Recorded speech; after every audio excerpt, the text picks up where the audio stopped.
But in a situation where you find that a person look at the same, not necessarily tribal or regional. I have said that.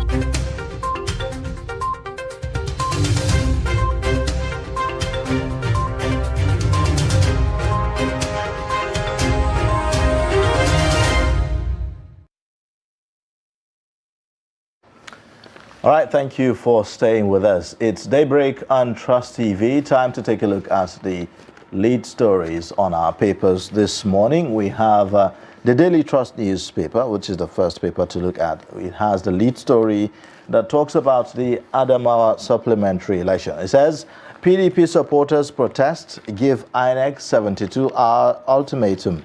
The rider has it that Binani heads to court, insists on Rex declaration. INEC shifts emergency meeting to today. Embattled Rec suspended. SDP candidate seeks disqualification of Binani and Fintiri. You'll find all the details on page 4. Above the lead story, Nigeria becomes second nation to approve R21 malaria vaccine. And that's on page 7. Passengers trek as workers protest at Lagos Airport on page 23. LP crisis, Abure, others remain suspended. Court insists. That's on page 12. Now, the pictorial there shows you PDP supporters protesting in Yola, Adamawa State yesterday, protesting against the, or rather, calling on INEC to declare the results of the Adamawa supplementary election.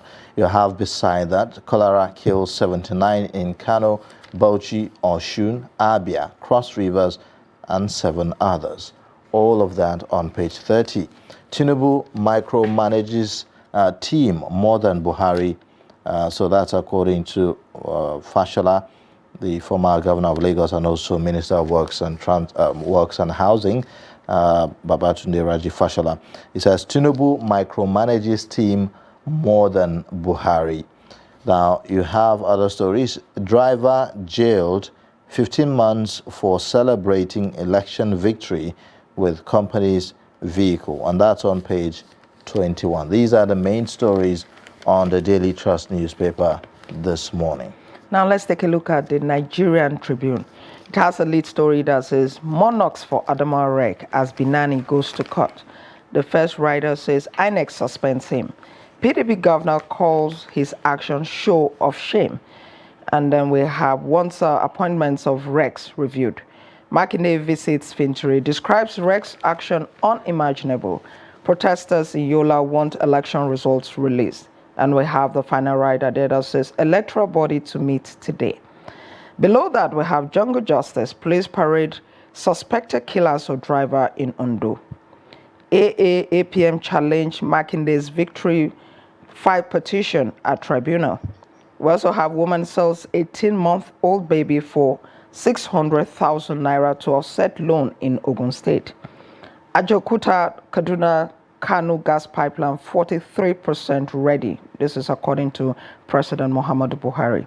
And above the lead story, we have federal government approves Oxford malaria vaccine for use in Nigeria.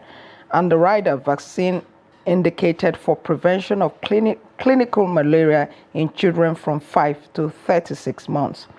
Above the masthead, we have passengers stranded as aviation unions begin strike, ground airport movements. And then the rider says strike unnecessary. This is according to the federal government. And we also have NLC officials visit Labour Party Secretariat, back Abure-led ESCO. These are the major stories on Nigerian Tribune for today. All right, now let's take a look at the Punch newspaper this morning, where you have the lead story. It says, fuel subsidy, FG begins 40% pay rise for workers, April ending. You have government will settle January to March arrears later, says Labour Ministry. Increased transport, housing allowances also, TUC tells federal government. Now, you also have above the masthead of the Punch newspaper, PDP governors demand Adamawa Rex trial. Binani sues INEC. External reserves slide further to $35 billion. Marginal oil field sale generated 203 billion naira, says Buhari. You also have striking aviation workers reject government plea, threaten total shutdown. You have the pictorial there showing you the protest yesterday. Also, $2.8 billion gas pipeline progressing to power 3,600 megawatts plants, says the federal government. Ogun woman sells 18-month-old baby to repay loan. Well, that's, I mean, how desperate can one really be? Two parties challenge Makinday's election. Tribunal orders service on Sanwo-Olu. These are the main stories on the Punch newspaper. Now let's take a look at the Vanguard newspaper. The lead story is still on the Adamawa governorship election. It says Adamawa governorship poll crisis. INEC bars suspended REC to announce result Thursday. And the writer says, stop this Adamawa show of shame, PDP governors tell INEC. We also have PDP supporters protest, give INEC 72 hours to announce result. CSOs urge Buhari to intervene, say drama could hurt democracy. And then we have 2 aides killed, 3 policemen hospitalized as kidnappers abduct son in Rivers. Below that, we have gridlock, flight disruptions as aviation unions begin 2-day warning strike. Below the pictorial, we have crisis. NLC storms Labour Party National Secretariat and says we came to fumigate party's office against rodents. Below that, police arrest man for kidnapping, burying 3-year-old child alive in Katsina. Oshibajo fumes over weaponization of ethnic, religious, sectional prejudices. We also have allocate more resources to health, agriculture, Oxfam tax incoming government. And just above the masthead, NAFDA gives regulatory approval to R21 malaria vaccine. Government probes biotech firm disposing toxic waste into River Benue. How Atiku Obi Kwankwaso helped Tinubu's victory. This is coming from Fashola. And just above that, we have cash crunch. E-payment transactions rise by 298%, rise 298% to 133 trillion naira in 3 months. These are the major stories on the Vanguard newspaper for today. All right, now on the Guardian newspaper, you have the lead story that says 40% of failed transactions unresolved as e-payments hit 49.4 trillion naira. You also have other stories. Aviation workers reject FG's plea, disrupt flight operations over COS welfare. You also have a new wave of kidnappings amid a botched Naira redesign policy. NAFDA grants provisional approval for first malaria vaccine in Nigeria. Fresh oil output concern as ExxonMobil declares force majeure. You have Chinese brands dominate Nigeria's mobile phone market. And then at a footnote, Adamawa, despite REC's suspension, PDP insists on protest till poll concludes. So these are the main stories on the Guardian newspaper this morning. Let's move over now to the This Day newspaper. Still on Adamawa governorship election, it leads with this. INEC suspends Adamawa REC as Binani seeks judicial review of her announcement. And the first rider, PDP gives commission 72 hours ultimatum to conclude poll. And then we also have Ari play Yakubu script, Atiku's aid alleges. Also, we have also this rider here, parties governors forum commends electoral body for nullifying attempted coup, demands weeding out of partisan corrupt INEC officials. Above that, we have NAFDAC approves clinical malaria vaccine for children. Also above that, COVID-19, FG effects 45.3 billion naira reimbursement to states, FCT. We also have Buhari recounts achievements in oil gas sector, lists PIA as biggest accomplishment. These are the major stories on This Day newspaper for today. All right, now on the Leadership newspaper, you have the lead story, of course, talking about the story that virtually everyone is talking about the Adamawa governorship election. It says that INEC has no power to void my declaration, Binani tells court. It says PDP governors demand end to electoral in Embroglio. That's commission suspects Reg Hudu Yunusa Ari for Inglorious Act to decide on poll today. PDP supporters protest in Yola.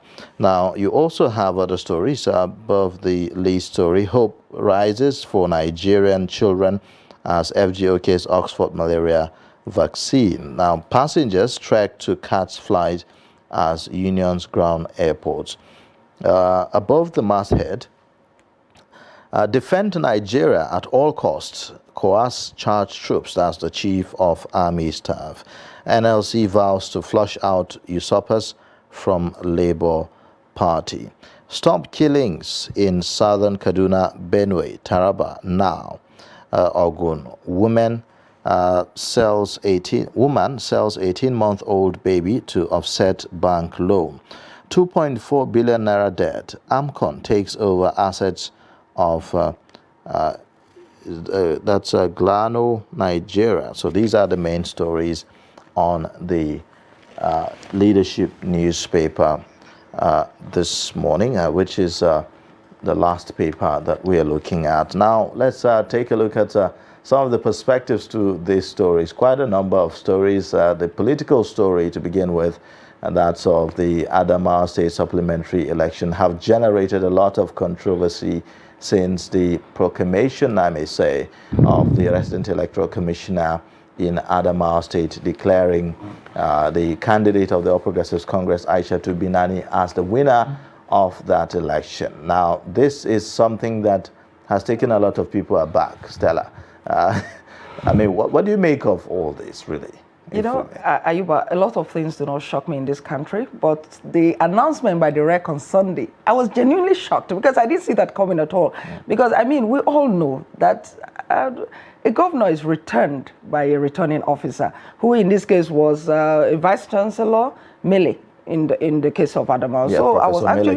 Yeah, so I was actually shocked when I saw the REC announcing the candidate of the APC as the winner of the election. And when I was watching the video, you know, ordinarily you see the returning officer holding a paper saying candidate A, B, candidate so and so of party this having secured so and so number of lawful votes cast is now declared, but I didn't see any of that, so I was genuinely shocked. And but more worrisome is the fact that despite the fact that INEC came out and said that declared that declaration null and void, the candidate of the APC went ahead to issue an acceptance speech, and today we're saying that she has gone to court. Yes, so the APC in the state do not necessarily see anything illegal about what happened. So, for instance, the one of the supporters of the APC candidate, Senator Ishaku Abo, who is also being a very, an advocate of Aishatu Binani as governor, said that, well, INEC does not have the powers to declare that that announcement null and void. That's the claim he's making anyways, without any proof to back that up. He said, according to the Electoral Act, in one of the interviews he granted, according to the Electoral Act, INEC does not have the power to reverse the announcement. Only a tribunal has that power to do so. And it's one of the claims that Aishatu Binani is also making in the motion she filed before the court. Well, but we will have to wait to see what the court is going to say, because as much as I listened to Senator Abo saying that INEC does not have the power to, you know, do that, but then where in the electoral act did it say that a result can be announced when collation is still ongoing? Okay, so that's one of the questions. I mean, that's one of the questions to raise. Collation was still ongoing, and again, if I recall that in the new Electoral Act that we are talking about, that the commission has the power to review a result that has been announced. for an election that has even been concluded, and they the have the power announced, to review within 7 days an election that have been, announced. And if they are satisfied, fine and good, they go ahead. But if they are not, they can then reverse, that announcement. So that's even for an election that has been concluded.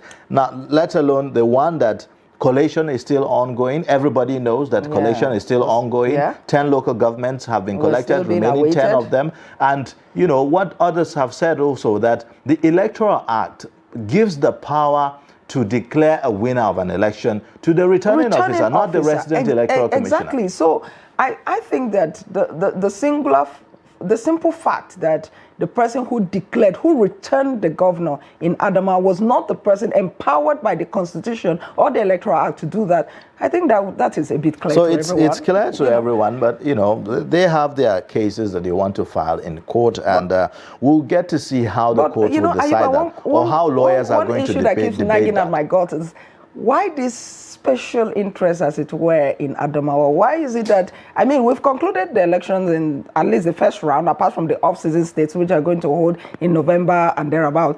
The first round, we've concluded apart from Adamawa State. So why is this a bit...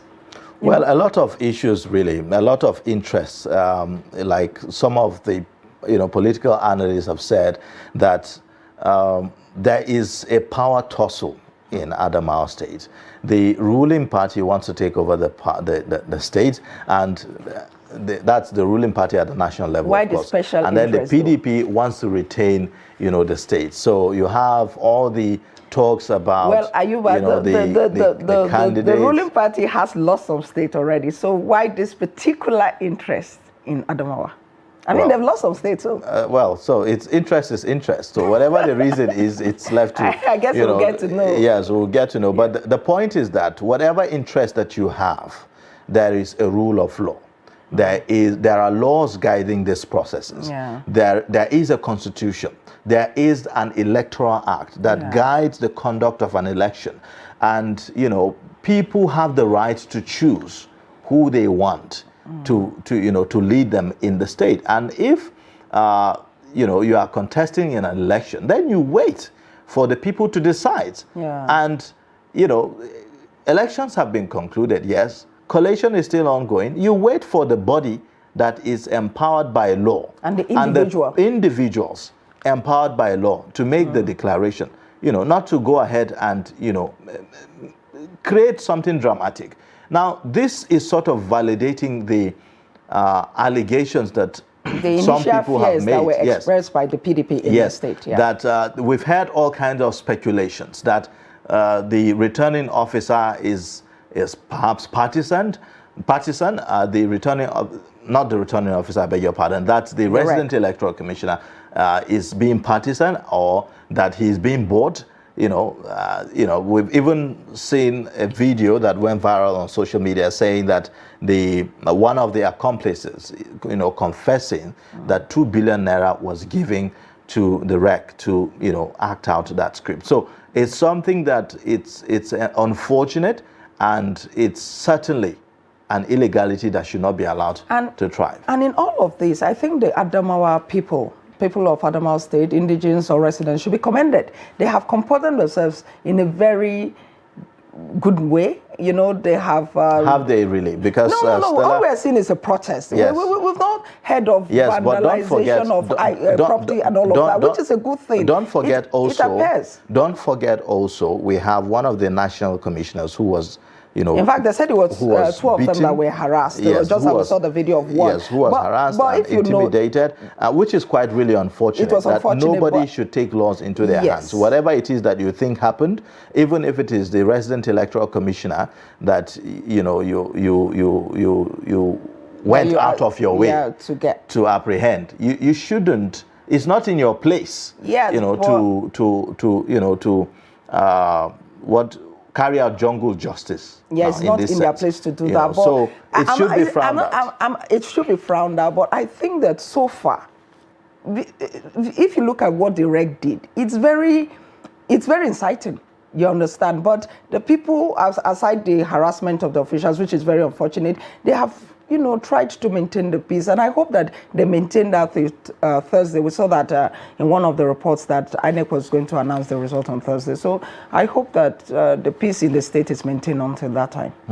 And we will also continue to watch to see what the court will do this time around. Because, when I saw the motion, of the APC candidate going to court, I kind of feel that, okay, if this is it, was it all part of the plan that, let's get the resident electoral commissioner, who we know by law does not have the powers or the authority to make that announcement. Let's get him to go ahead and do that, even when we know it's illegal. And then thereafter, we will fall back to the cliche, go to court, but you see, as usual. And then perhaps when you go to court, only God knows what happens. But Ayuba, this brings me back to when Mr. Festus Okoye was talking to us before the election, and he talked about the fact that the way politicians go to court adds to the cost of election in Nigeria. Now, for instance, you know that the person who declared you is not qualified to declare you as governor. It therefore means that you have not been declared.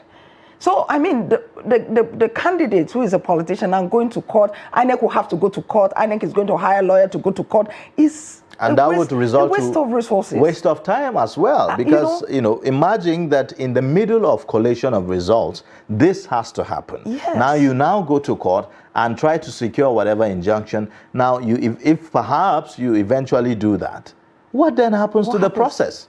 What then happens to the process? How long are we going to take now to see the resumption of collation? We are yet to see the outcome of the meeting anyways, even though INEC said that they will be meeting today. So we look forward to that, to see what happens thereafter. Are we going to see the resumption of collation and the eventual announcement of results? Or will INEC now say, the matter has now been taken to court? And then drags the entire process again. So again, the longer it lingers, the more tension is created in the state. And which is something that, should be of concern to all stakeholders in this instance. And, I think, personally, I just think that politicians should be fair to the process. Yes. And Stella, another thing that people have talked about is the fact that while the resident electoral commissioner was making that announcement, you have police officer right beside him. In fact, I heard that the police officer is the commissioner of police in the state. That's what I heard. And right on the other side was the DSS of personnel as well, official. So they were right there. They were both there. While the resident electoral commissioner was making that announcement, and the party agents were there. A few of the party agents who managed to get to that place, they were there resisting and rejecting that announcement. But instead, the resident electoral commissioner is being shielded. So that's one, something of concern there, because, as law enforcement agents, what exactly is the role of the police in this instance? And I want to believe that they will be abreast of the law. They know what was expected and who is expected to do what. Exactly. So, and, all the, the issues around, coming before the scheduled time, for the resumption of collation of results, showing up with a piece of paper, all of that raised questions and kind of dent the credibility of the whole process and all that. And we hope really that something is done so that this will not set a precedent that we are going to be seeing in our elections. Done very, very quickly. Exactly. Yeah. All right, quite a number of other stories, really. We have other stories to look at. The aviation crisis earlier on. We talked about how it has, inflicted pain on people in Lagos and other parts of the country. We've seen that there were roadblocks, particularly in Lagos, and people were stranded sort of as a result of this. And this is really something to worry about. I always wonder why we always wait until the last minute, because the aviation workers, according to them, said that they gave government a warning. They told them that they were going to go on strike if nothing is done about it. And according to them, government waited until this moment. Government on this part is saying that, your demands have been looked into and all of that. So is it a case of miscommunication? Is it a case of, what was it that got to this point? And in any case, the fact that the aviation workers have, since last year, consistently embarked on strike is something to worry everyone. Really, it is, and like you said, since last year, in fact, since the beginning of COVID-19, Yeah. the aviation industry have been in some kind of a turmoil, if you like, because a lot has been going on there, from the aviation fuel crisis, you know, to the monies owed By foreign airlines. By foreign airlines, you know, several other issues, and then the union workers themselves, and you know, just we've seen certain airlines even suspend operations. In this case, they're point. talking about the release of their condition of service, and one wonders how long that should take for the condition of service to be released. Even though the government is saying that they have started the process and that it's going to be in batches, agency by agency, you know. But I mean, it should be a process that could be hastened up so that, you know, all of this is tackled. Yes. But then they're talking about the sale of their headquarters. You know, and some of the agencies that spoke there, some of the associations, they are saying that the government, this particular administration, has just barely less than 2 months to go, and that there's no need for it to go ahead with the sale of that headquarters. They should just wait, you know, and so that all the negotiations and all the stakeholders will be carried along in the process. Yeah, so we hope that whatever it is, the issue is resolved as soon as possible. But Stella, I want us to take a look at one other important story here. Nigeria becomes second nation to approve R21 malaria vaccine. So the NAFDAC, the National Agency for Food and Drug Administration and Control, has granted registration, that's a registration approval for R21 malaria vaccine. Now, this is a drug that's developed at the Oxford University. Basically, Nigeria is second after Ghana. And is to say this is an anti-malaria drug for children. Yeah. You know, when I saw the story yesterday, I was so excited. But then when I saw that it was only for children, I was not like, oh, why? Why not for adults as well? Because malaria is if not our biggest problem in Nigeria, Sub-Saharan Africa and Nigeria, we spend a lot of money. I remember last year when I saw the amount of money that was said to have been spent on malaria treatment. It's a lot, not to talk of the man hours that will be wasted because you won't be able to go to work and all of that. So I think it's a step in the right direction. Let's start with the children, and then maybe someday we also get a vaccine for adults as well. Yes, although there are other controversies also that have trailed this. No, but NAFDAC has said that the pluses are more than the minuses, or the you know. Yes, so maybe we should just give it a try. Yeah, so this one has to do with maybe the global politics aspect of it. So this drug is now first approved and tested in Africa, because right? we are the ones with the problem, first maybe Ghana, right? And so there is the issue of, you know, the developed countries not funding, you know, this, you know, Ayuba, you see, that is our problem. For the mass production. Ayuba, that is our problem. Developed countries are not battling malaria. Maybe we should deal with our problem for once. Sub-Saharan Africa is the one with this problem. Yes. When COVID came and we saw that it was the West that was suffering it the most, they did everything within their power. Before we knew they had vaccine. But do we have the funds? Do we have the funds? The finances to sponsor to I personally have always wondered why we do not have malaria vaccine, considering that it's one of our biggest problems. As a matter of fact, malaria kills people. Even when COVID was here, I don't think it had the kind of impact malaria has on Nigerians. Yet, till date, we are not able to get a vaccine. Look at all our research institutes. What are we doing? Maybe we should start looking at, we have herbs in this country. Maybe look at how they can be developed to get a vaccine. So you see, that's our problem. We now sit and say, oh, the West is not funding us. The West is not suffering from it. Yes, but you know, we cannot take away the fact that, you know, that we should always sit down and wait for handouts. No. But issues of funding is critical to some of this. Yes, researches, let's look right? inwards. So looking inwards, you could say, okay, why didn't we develop the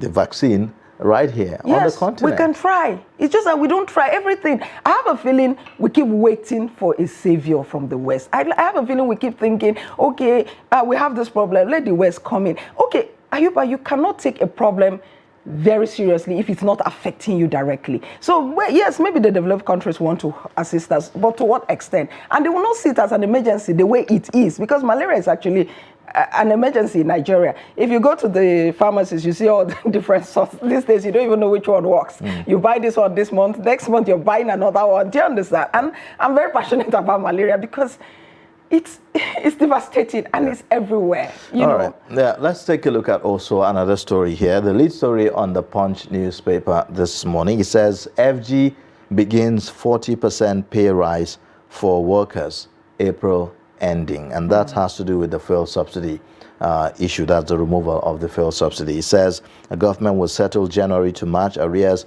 later. It says labor, that's according to Labor Ministry.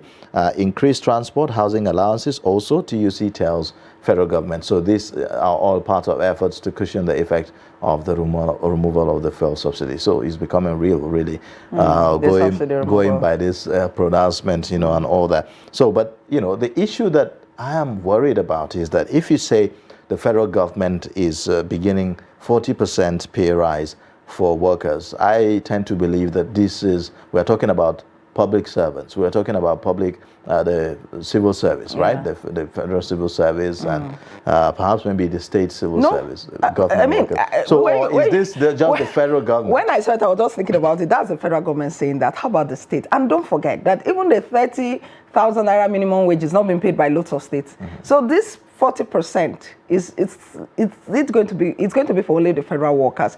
And you know, the federal workers and the state workers, they actually go to the same markets.